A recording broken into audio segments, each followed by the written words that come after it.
জয় শ্রীকৃষ্ণ, রাধে রাধে। নমস্কার। আজকের এই প্রোগ্রামে আলোচনা করব অম্বুবাচী সম্পর্কে 5টি গুরুত্বপূর্ণ তথ্য নিয়ে। আচ্ছা, কি কি বিষয় নিয়ে আলোচনা করব সেটা প্রথমে জেনে নিন। নাম্বার 1, অম্বুবাচী চলাকালীন এমন 5টি কাজ রয়েছে সেগুলো কিন্তু কখনোই করতে নেই, নইলে কি হয়, অর্থনৈতিক সমস্যা, দরিদ্রতা, বিপদ আপদ আপনার পিছু ছাড়বে না, আপনার অমঙ্গল হবে। নাম্বার 2, অম্বুবাচীতে কি খাবেন ও কি খাবেন না, বা এই সময় মহিলাদের মাসিক হলে কি করণীয়। নাম্বার 3, অম্বুবাচীতে ধারণ করুন এই গাছের শিকড়, শত্রুরা আপনার কাছে মাথা নত করতে বাধ্য। নাম্বার 4, অম্বুবাচী চলাকালীন খান এই একটি খাবার, সারাটা বছর সুস্থ এবং নিরোগ থাকবেন, ধনবান হয়ে থাকবেন। নাম্বার 5, অম্বুবাচী চলাকালীন যে 5টি জিনিস কাউকে দান করতে নেই, নইলে জীবনে দুর্ভাগ্য আসে। নাম্বার 6, অম্বুবাচীতে এই ফলটি দান করুন, মনস্কামনা পূর্ণ হবে। দেখুন, এই 6টি বিষয় নিয়ে কিন্তু আজকের এই প্রোগ্রামে অম্বুবাচী সম্পর্কিত বিষয়ে আলোচনা করা হবে, তাই প্রোগ্রামটি মনোযোগ সহকারে শেষ পর্যন্ত দেখবেন। এবং ভিডিওটি ভালো লাগলে লাইক কমেন্ট শেয়ার করতে ভুলবেন না, চ্যানেল সাবস্ক্রাইব করে রাখবেন, আর কমেন্টে জয় মা কামাখ্যা পারলে লিখে জানাবেন, এতে আমরা অত্যন্ত অনুপ্রাণিত হব। আচ্ছা, ভিডিওর প্রথম অংশে আলোচনা করব অম্বুবাচী চলাকালীন যে 5টি কর্ম করতে নেই সে সম্পর্কে।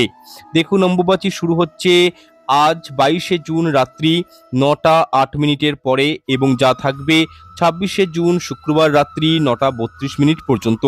তো এই একটা সময়কালে যত বেশি পারবেন নিজের ইষ্টদেব দেবীর নাম জপ করবেন, এতে জীবনে সফলতা আসবে, জীবনে সুফল পাবেন। তথা এই অম্বুবাচী চলাকালীন আপনারা অতি অবশ্যই আম এবং দুধ পারলে একটি দিনের জন্য হলেও গ্রহণ করবেন। আপনারা অম্বুবাচী পালন করুন বা নাই করুন, কিন্তু আম এবং দুধ এই 4টে দিনের মধ্যে যে কোনো একটা দিনে অবশ্যই গ্রহণ করা উচিত। এতে আপনারা অত্যন্ত ভালো ফল পাবেন এবং মা কামাখ্যা দেবীর আশীর্বাদে, মায়ের কৃপায় আপনারা সারা বছর নিরোগ এবং সুস্থ থাকবেন। এবং তার সাথে বলা হয়, অম্বুবাচীর সময় যদি বৃষ্টি পড়ে, সেই বৃষ্টির জল কিন্তু অবশ্যই মাটির পাত্রে ধরে রাখবেন এবং সেটি নিত্যদিনে ব্যবহার করতে পারেন। এই জলটি গ্রহণ করলে শরীর স্বাস্থ্য নিরোগ থাকে। এবং তার সাথে যারা বিধবা নারী রয়েছে তাদের উদ্দেশ্যে বলবো, উনাদেরকে পারলে অবশ্যই আপনারা কিছু না কিছু বস্ত্র দান করবেন। বলা হয়, অম্বুবাচীর সময়ে বিধবা নারীকে বস্ত্র দিলে জীবন থেকে দুর্ভাগ্য মিটে যায়, জীবনের সৌভাগ্যের উদয় হয়। কারণ বিধবা নারীদের উপর মা কামাখ্যার বিশেষ কৃপাদৃষ্টি থাকে। তাই অবশ্যই বস্ত্র দান করা অম্বুবাচীর সময় অতি শুভ বলে মনে করা হয়। যদি বস্ত্র দান করতে না পারেন সমস্যা নেই, ছোট রুমাল বা কোনো কাপড়ও দান করতে পারেন, এতেও সুফল লাভ হবে। এছাড়াও আপনারা অম্বুবাচী চলাকালীন অতি অবশ্যই নিজেদের সামর্থ্য মতো ব্রাহ্মণদেরকে বস্ত্র বা ফল দান করবেন।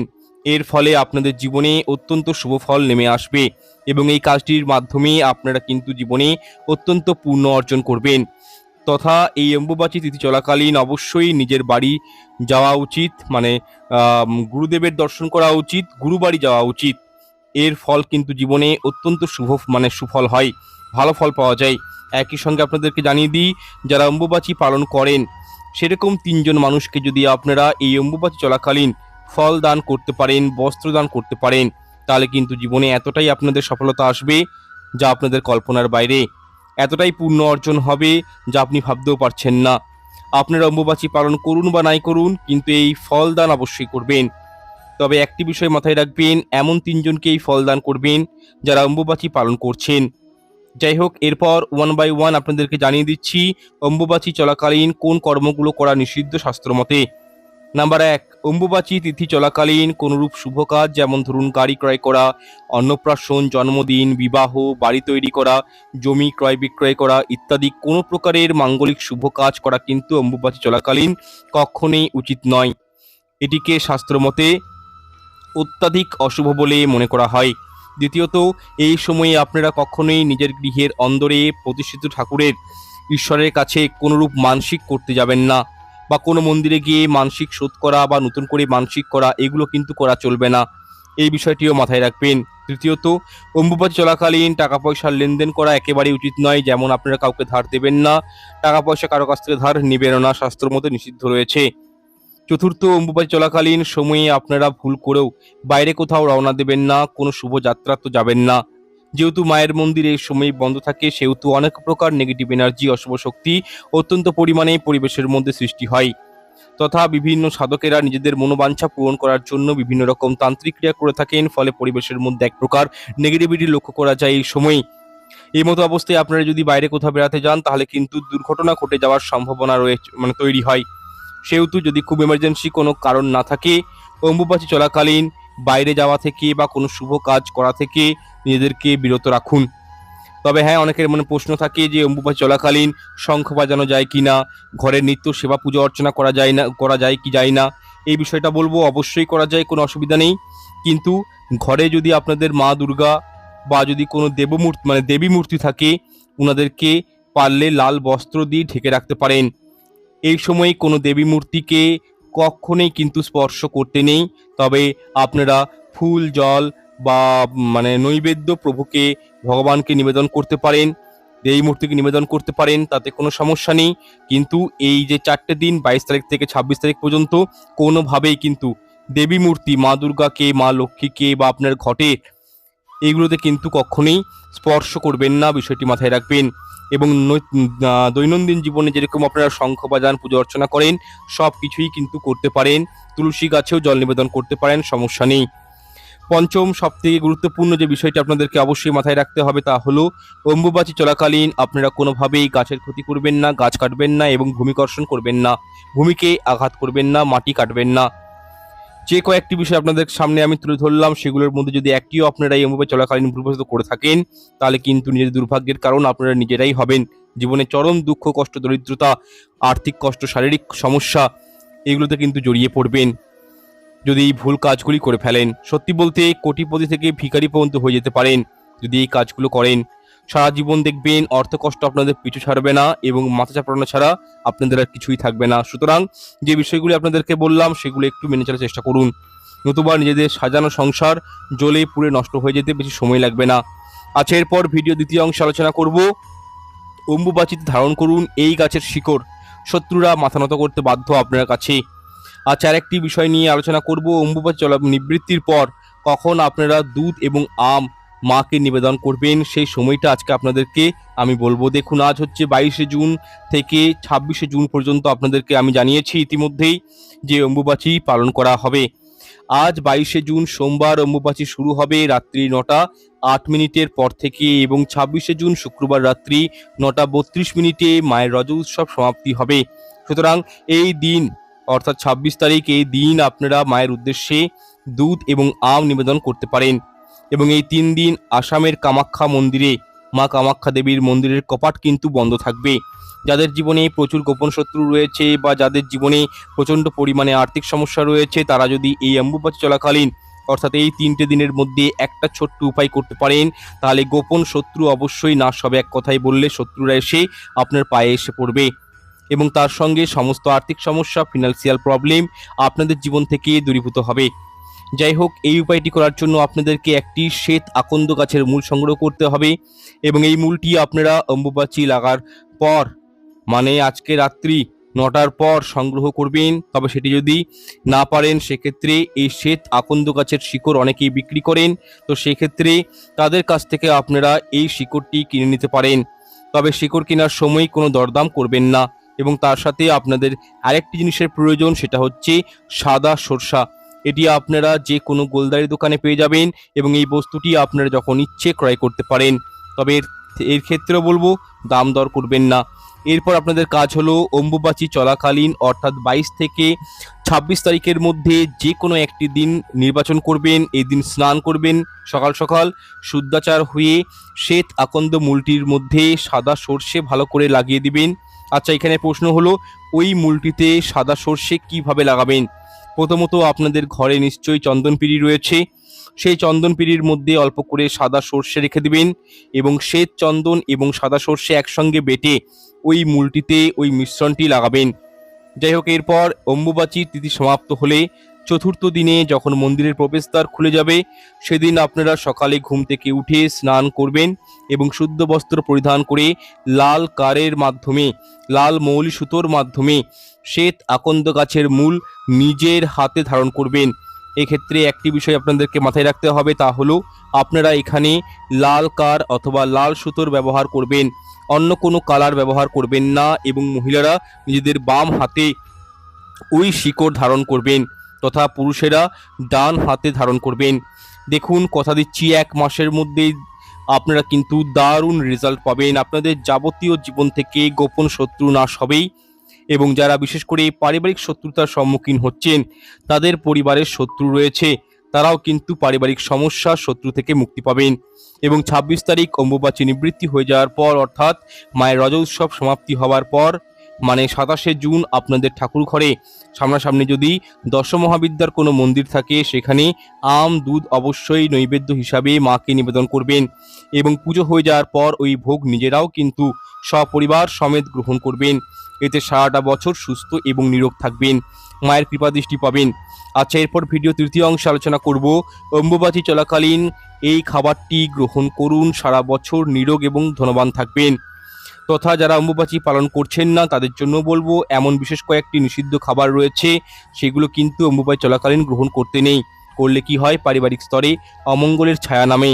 এছাড়াও অম্বুবাচী চলাকালীন 5টি এমন জিনিস রয়েছে যেগুলো কিন্তু দান করতে নেই, এর ফলেও পরিবারে কিন্তু অর্থনৈতিক সমস্যা নেমে আসে। সেই 5টা জিনিস কি, সেটাও কিন্তু আজকের এই প্রোগ্রামে জানতে পারবেন। যাই হোক, প্রোগ্রামটি এতক্ষণ যারা দেখেছেন তাদের জন্য রইল অসংখ্য ধন্যবাদ।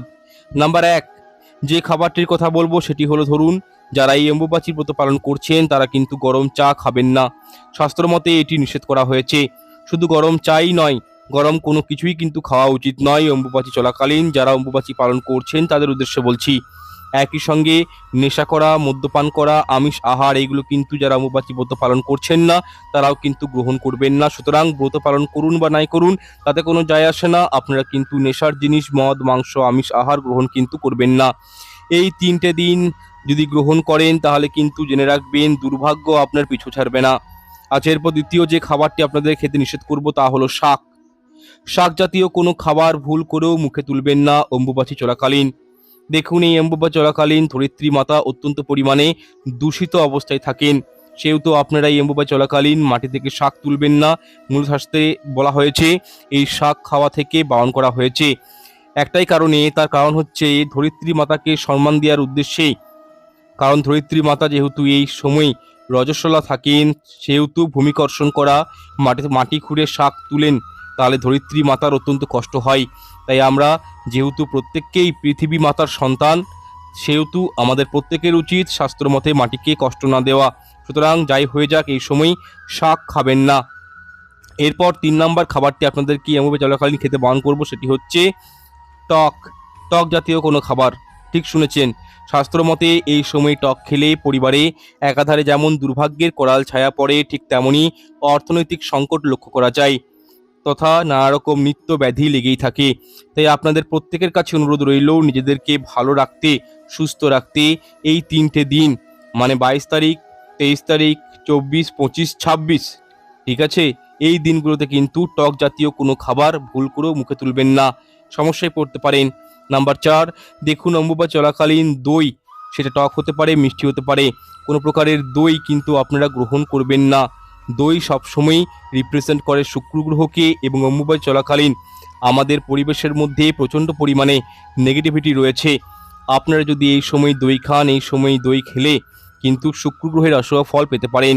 আজ এরপর আলোচনা করব এই অম্বুবাচী চলাকালীন কোন সেই খাবারটি গ্রহণ করবেন যার ফলে অপার সৌভাগ্য লাভ করতে পারবেন, পারিবারিক উন্নতি হবে, অর্থনৈতিক উন্নতি হবে, সামাজিক ক্ষেত্রে মান সম্মান বৃদ্ধি পাবে, তথা বিশেষ করে শরীর স্বাস্থ্য আপনাদের ভালো থাকবে, মানসিকতা আপনাদের ভালো থাকবে। সে সম্পর্কে দেখুন, আপনাদের প্রত্যেকের উদ্দেশ্যে বলবো এই অম্বুবাচী 26 তারিখে নিবৃত্ত হয়ে যাচ্ছে, এবং আপনাদের নিয়ারেস্ট যে দেবী মূর্তি, দেবী মন্দির রয়েছে, সেই মন্দিরের গেট খুলে যাওয়ার পর অবশ্যই আপনারা আম এবং দুধ দশমহাবিদ্যার যে কোনো মন্দিরে গিয়ে মাকে ভক্তি ভরে নৈবেদ্য হিসাবে প্রদান করবেন, এবং ভক্তি ভরে প্রণাম করে পূজা অর্চনা করে সেই নৈবেদ্য নিজেরাও খাবেন, নিজের পরিবারের সকল সদস্যকে গ্রহণ করতে বলবেন। এর ফলে মায়ের আশীর্বাদে আপনাদের জীবনে সুখ শান্তি আসবে, এবং আপনারা সারাটা বছর সুস্থ এবং নিরোগ থাকবেন, এবং আর্থিক দিকে অত্যন্ত বলবান হয়ে উঠবেন। বিশেষ করে যাদের ধরুন হাঁটুতে ব্যথা, পায়ে ব্যথা, কোমরে ব্যথা রয়েছে, তারা অতি অবশ্যই অম্বুবাচী নিবৃত্তির পর আম এবং দুধ প্রসাদ রূপে গ্রহণ করুন। এর ফলে কিন্তু এইসব সমস্যাগুলি থেকে রেহাই পাবেন, তথা দেখবেন মায়ের কৃপায় সারাটা জীবন আপনারা সুখে শান্তিতে জীবনযাপন করতে সক্ষম হবেন। যাই হোক, ভিডিওর প্রথমেই আমি বলেছিলাম যে এমন 5টি জিনিস রয়েছে যেগুলো কিন্তু অম্বুবাচী চলাকালীন দান করতে নেই। সেগুলো কিন্তু আপনাদের জানা উচিত যে কোন জিনিসগুলো এই সময় দান করতে নেই। নাম্বার 1, নিজের ঘরে ব্যবহৃত ঝাড়ু কখনোই অম্বুবাচী চলাকালীন কাউকে দিবেন না। আপনার আত্মীয় পরিজন, বন্ধু বান্ধব, পাড়া প্রতিবেশী যদি কেউ আপনার গৃহে ঝাঁটা বা ঝাড়ু দিতে আসে তাদেরকে স্পষ্টতই বারণ করে দিবেন।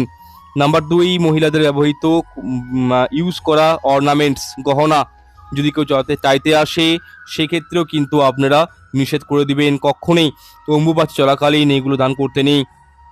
নাম্বার 3, অম্বুবাচী চলাকালীন দুধ, দই, আটা, লবণ, এলাচ এগুলো কিন্তু কাউকে দান করবেন না। তার কারণ সাদা জিনিসের নজর খুব তাড়াতাড়ি লেগে যায়, যার ফলে বাড়িতে পজিটিভ এনার্জি ক্ষতিগ্রস্ত হয় এবং নেগেটিভ এনার্জি বৃদ্ধি পায়।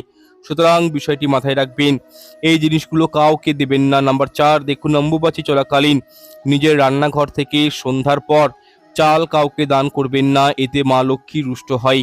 নাম্বার 5, রুটি তৈরি করা চাকিবেন না, আপনারা কিন্তু কাউকে ব্যবহার করতে দিবেন না।